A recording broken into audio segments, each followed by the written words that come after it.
dari SD Negeri 112142 Rantau Utara, lalu di SMP Negeri 2 Rantau Utara, ini SMP-nya ada 2 karena memang saya pindah-pindah. Nah, lalu lanjut di SMP Negeri 1 Pangkalan Susu. Saya SMA-nya di SMA Unggulan CT Foundation, tapi ada SMA lain lagi karena saya pindah SMA swasta Dharma Patra. Iya. Nah,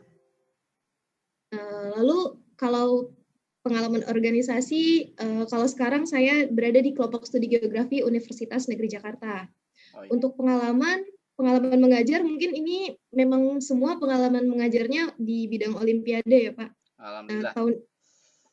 Jadi langsung ini aja, dari 2018 sampai 2019 saya mengajar di Lembaga Olimpiade Rumah Sains Indonesia, lalu mengajar di ESI atau Education Science Indonesia. Lalu 2018 sampai sekarang saya mengajar di Lembaga Olimpiade Science Go, lalu di pelatihan OSN.com atau Pelatos. Ya, kalau untuk prestasi, ini prestasinya waktu SMA semua, jadi mungkin bisa dilihat saja ya Pak. Iya. Nanti saya alumni. Iya Pak, boleh. Ya, saya alumni OSN Geografi 2017.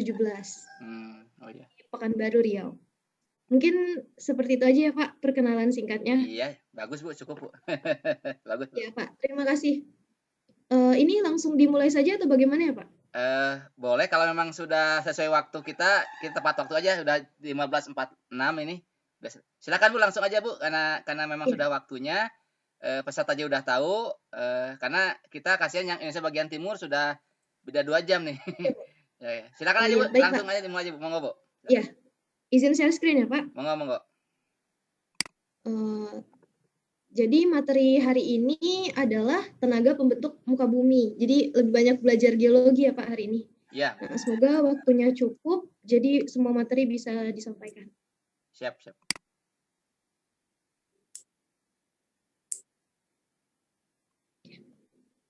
Sudah terlihat ya Pak share screen-nya? Jelas Bu, bagus Bu. Baik, saya mulai aja.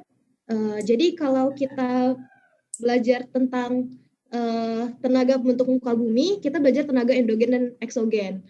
Nah, lalu di sini ada kita belajar erosi dan juga sedimentasi. Nah, ada keseimbangan dinamik atau dynamic equilibrium. Nah, jadi kalau lihat ini dari gambar ini merupakan permukaan yang awal. Nah, ada daerah yang lebih tinggi dan ada daerah yang rendah sekali gitu. Nah, di tahapan berikutnya, daerah yang lebih tinggi ini akan mengalami erosi, sehingga permukaan yang terlihat seperti ini, yang berwarna merah. Nah, sedangkan daerah yang awalnya lebih rendah telah mendapatkan sedimentasi, sehingga menjadi lebih tinggi. Nah, begitu juga selanjutnya sampai wilayah ini akan cenderung datar. Nah, hasil akhirnya itu biasanya membentuk peneplain atau dataran rendah. Ini biasanya sudah mengalami proses akhir atau tahapan tua. Nah, lalu kalau kita bicara materi ini, kita belajar tenaga endogen dan eksogen. Tenaga endogen merupakan tenaga yang berasal dari dalam bumi. Spesifiknya yang menggerakkannya adalah karena adanya radioaktivitas di inti bumi.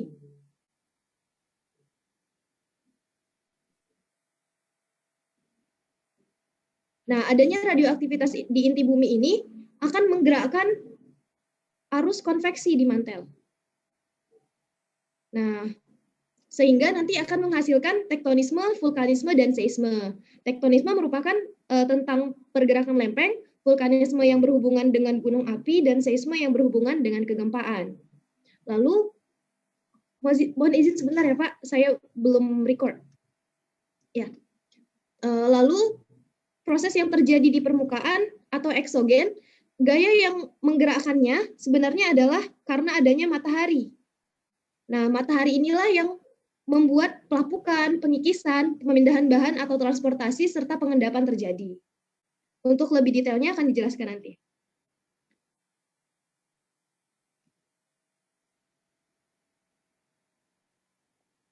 Nah, jadi di sini tenaga endogen dibagi menjadi tektonisme, vulkanisme, dan seisme. Sedangkan eksogen, erosi, pelapukan, sedimentasi, dan mass wasting.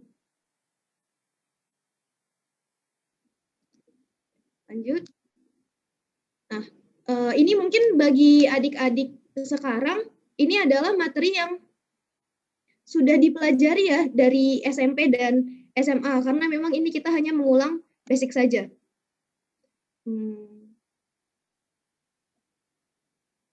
Nah, di sini ada orogenesa dan epirogenesa.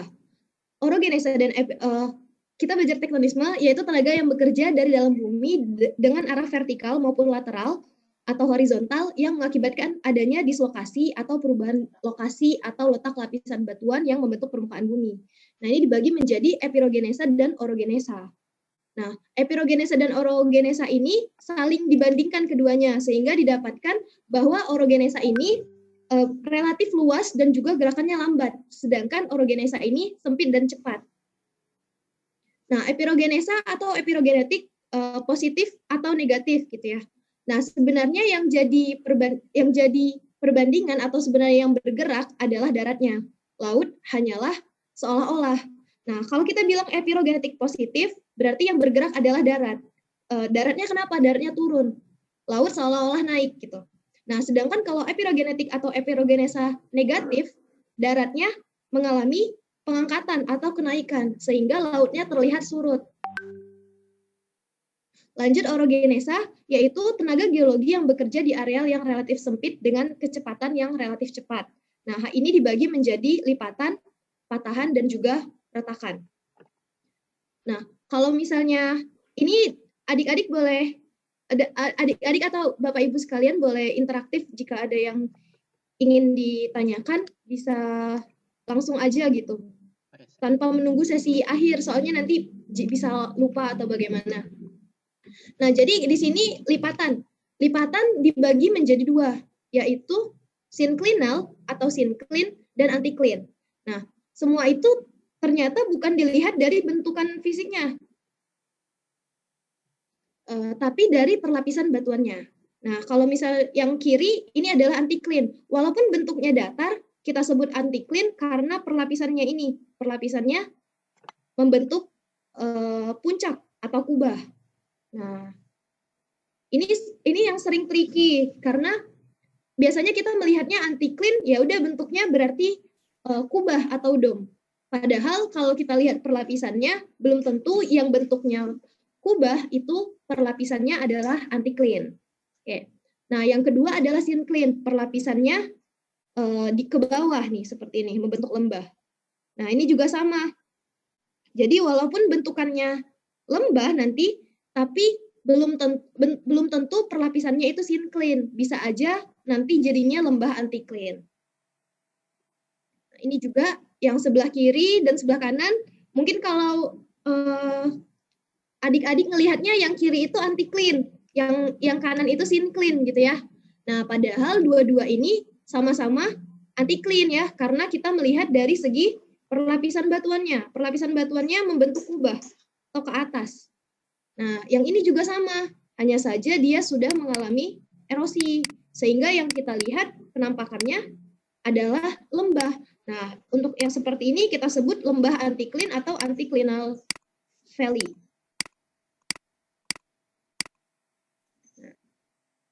Selanjutnya juga di gambar ini, di gambar yang kiri, kita lihatnya adalah sinclin ya, benar sinclin, karena bentuknya sama gitu, bentuknya lembah, lalu perlapisannya juga lembah gitu atau ke bawah, sehingga ini sinclin. Nah, tapi yang kanan mungkin kita lihat dari kenampakan awalnya bentuknya seperti dom ya atau kubah. Padahal kalau kita lihat perlapisannya itu sinklinal. Nah, ini yang kita sebut puncak ya, atau puncak sinclin ya, atau kubah sinclin. Oke. Nah, apa sih yang bisa membuat yang awalnya anticlin atau perlapisannya ini tidak sesuai dengan bentukannya, atau bentukannya tidak sesuai dengan perlapisannya? Nah, ini itu bisa terjadi karena adanya perbedaan resistensi dari batuannya. Jadi kalau batuannya lebih resisten, kalau seperti ini, batuan yang ini, yang coklat, ini lebih resisten terhadap erosi, lebih tahan terhadap erosi. Sehingga ketika diberi erosi, dia masih tersisa. Sedangkan yang warna kuning ini merupakan perlapisan yang lebih lunak gitu, atau lebih mudah tererosi. Sehingga walaupun semua permukaan ini sama-sama mengalami tenaga eksogen yang sama, atau mengalami pelapukan yang sama, yang coklat ini akan tetap bertahan, sedangkan yang kuning ini akan tererosi. Makanya bentuknya jadi seperti ini. Begitu pula kebalikannya, kalau misalnya kita bicara gambar yang kanan. Nah, di gambar yang kanan ini, malahan lapisan yang berwarna kuning ini lebih resisten dibanding yang lain. Sehingga ketika yang lapisan-lapisan di sebelahnya atau di bawahnya ini sudah mengalami pelapukan, dia masih tetap bisa bertahan.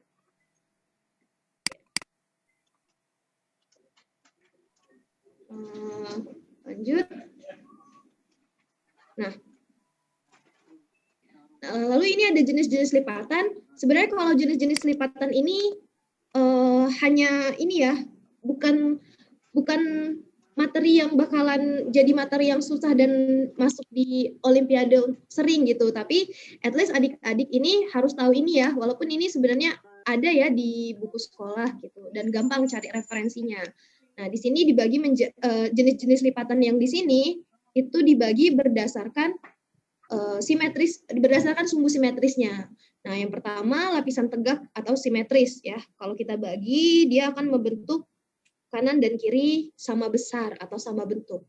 Nah, sedangkan kalau miring atau asimetris, ketika kita tarik sumbu lipatannya, dia membagi tidak sama besar atau tidak simetris. Nah, begitu juga selanjutnya untuk yang menggantung atau overturn. Nah, untuk yang menggantung ini, lapisannya menjadi lebih miring lagi. Nah, tapi masih ada sisa di sini, sehingga dikatakan menggantung. Nah, sedangkan selanjutnya, proses selanjutnya ketika dia lebih bergerak lagi, maka nanti akan membentuk rebah ya, nih seperti ini.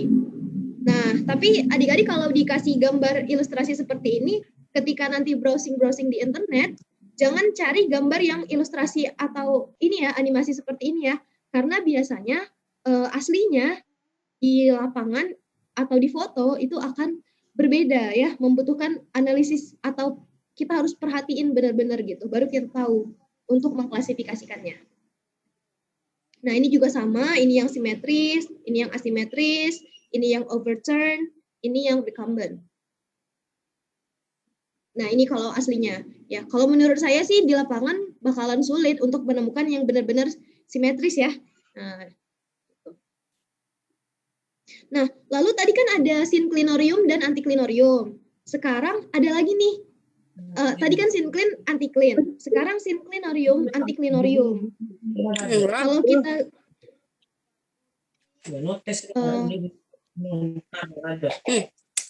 dia mekar asli. Mohon mic-nya dimatiin dulu Bapak Ibu ya. Ya, kita lanjut ya. Ya. Nah, untuk sinklinorium dan antiklinorium ini sebenarnya apa sih gitu ya?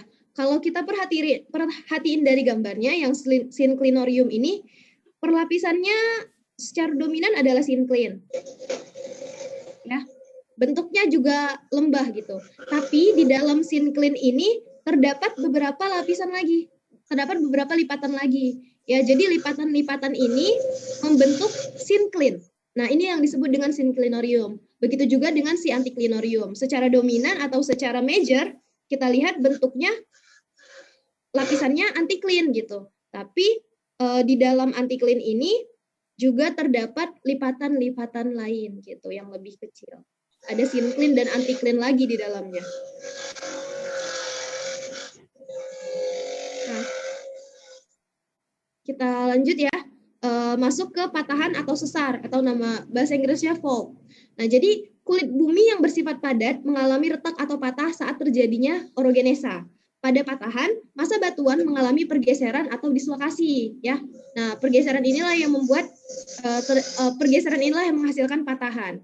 Lalu, kenapa ada batuan yang patah dan kenapa ada batuan yang terlipat gitu? Nah, kira-kira adik-adik ada yang bisa jawab?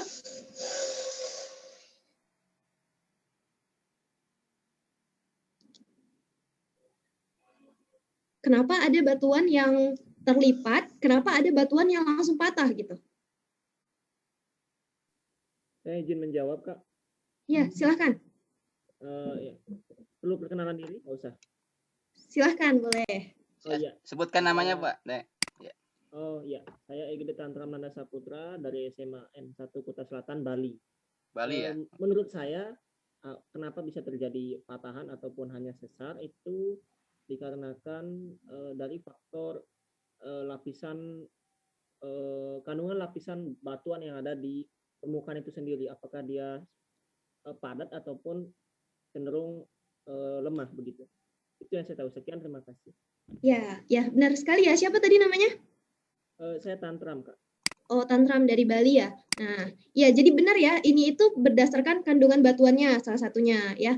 Jadi batuan ini kan juga memiliki yang namanya elastisitas gitu ya dari kandungannya. Ketika batu yang kurang elastis gitu mengalami gaya, maka dia akan kan kaku gitu ya sifatnya. Maka dia akan cenderung mudah untuk patah ya. Nah, sedangkan kalau dia lebih fleksibel atau lebih elastis, nanti dia akan terlipat dulu gitu. Nah, namun alasan yang lain ada juga, yaitu berdasarkan kecepatan gerakannya. Ya, kalau gerakannya tiba-tiba dan cepat, biasanya lapisan itu atau batuan itu akan mengalami patah, ya, langsung tiba-tiba. Sedangkan kalau gerakannya ini lebih lambat, ya, lebih lambat atau perlahan, maka lapisan itu akan terlipat dulu. Bisa ya? Oke, kita lanjut. Nah, ini aja nih. Patahan dibagi menjadi kalau secara dari gerakannya ya vertikal, horizontal dan miring ya. Kalau ini typo ya. Ini adalah deep slip fault. Nah, jadi kalau yang gerakannya horizontal namanya deep slip fault ya. Kalau misalnya gerakannya vertikal, ini vertikal, gerakannya deep slip fault gitu ya. Nah, sedangkan kalau gerakannya horizontal kita sebutnya strike slip fault. Ini yang horizontal. Nah, lalu ini yang miring. Nah, tapi kita fokus ke dua ini aja nih. Nah, deep slip fault itu terbagi menjadi dua ya, patahan turun atau normal dan patahan naik atau reverse. Nah, sedangkan kalau horizontal kita baginya menjadi dextral sama sinistral. Dextral itu kanan, sinistral itu kiri ya. Nah, terus ini adalah patahan naik ya. Nah, patahan naik atau reverse itu terbentuknya karena adanya gaya tekan atau kompresional. Ya, jadi sama kalau kita main blok-blok kayak Zenga gitu ya. Nah, tapi kalau Zenga nggak bisa gerak ya. Nah, jadi kalau misalnya kita ada blok seperti ini, kita tekan dari kanan dan kiri, maka nanti ini akan naik ke atas. Nah, menjadi seperti ini. Nah, ya, jadi kalau misalnya adik-adik nyatat, kalau misalnya patahan naik itu terbentuknya karena gaya tekan. Sedangkan kalau patahan turun ya itu terbentuknya karena gaya regang ya. Nah, ini yang bisa kita praktekkan kalau misalnya kita main blok kayu atau plastik gitu ya. Nah, ketika kita susun dua gitu ya. Terus ada satu di atasnya, ketika yang ini kita tarik, maka ini akan turun ke bawah gitu. Ya, kenapa turun ke bawah ya? Karena mengikuti gravitasi. Nah, kalau yang atas tadi, yang reverse itu kenapa dia naik ke atas gitu ya? Selain karena bentuknya ini yang membuat dia jadinya naik ke atas, alasan lain adalah karena bagian yang bawah ini kan sudah padat ya diisi kerak bumi ya. Lapisan kerak bumi ini sudah padat. Maka dia akan mencari ruang yang lebih kosong gitu. Makanya mengisinya ke atas, ke udara. Ya. Nah, lalu di sini ada ya atau gerakannya yang horizontal atau transform atau geser ya. Jadi kalau misalnya saya gambar ya. Nah, ini dulu deh kalau misalnya sinistral itu artinya kiri, ingat aja ya kata sinis ya, kiri gitu. Nah, sedangkan dextral itu kanan. Ya. Misalnya saya gambar di sini. Nah, saya gambar di sini. Gambarnya ini. Nah, maka ini masuk patahan dextral atau sinistral? Ada yang bisa jawab?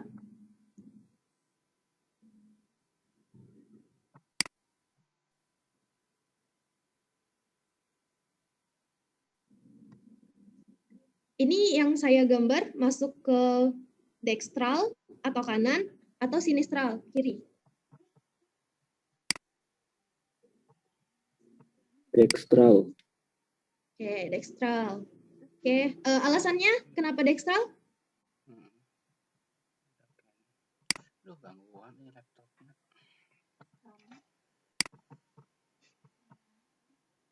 Oke. Ya, ini dekstral ya, benar ya. Oke, jadi saya jelasin aja. Untuk dekstral sama sinistral ini kan kalau kita lihat ya sama ya. Kalau yang ini nih misalnya katanya ini sinistral gitu. Sinistral. Padahal iya sih ke kiri, tapi yang ini kan ke kanan gitu ya. Ini juga katanya dekstral. Iya sih yang ini ke kanan, tapi yang ini ke kiri gitu ya. Gimana sih Kak caranya biar nggak bingung gitu ya? Nah, biar nggak bingung, kita harus menempatkan diri kita itu berada di seberang blok yang sedang bergerak. Kan blok yang sedang bergerak kalau di sini berarti ini ya. Nah, kita menyaksikan nih blok di seberang kita ini bergeraknya ke arah mana gitu. Nah, kalau gitu dari sini lihat kita melihat bloknya bergerak kemana? Ke kiri. Iya, ke kiri ya. Nah, coba pindahin posisinya lagi kalau kita di sini. Nah, kita di sini tapi kita menghadap ke sini ya, ke bawah. Kita melihat bloknya bergerak kemana? Ke kanan. Nah, sebenarnya ke kiri ya. Jadi kalau misalnya yang cowok itu rajin dulu pernah main mobil remote gitu ya. Ketika mobilnya datang ke arah kita kan kanannya kita sama kanannya mobilnya beda gitu kan. Nah, jadi ini juga kita harus memposisikan kita melihat ke sini. Ya, kita melihat ke sini. Ini bergerak di depan kita. Maka nanti dia jadinya ke kiri juga gitu. Begitu juga yang dekstral ya. Nah, ini kita posisikan kita berada di sini, maka kita melihat bloknya bergerak ke kanan. Kalau kita berada di sini juga tinggal kita balik, ya udah kita melihat ini bergeraknya ke kiri ya. Harus bisa ya memposisikannya. Lalu di sini kekar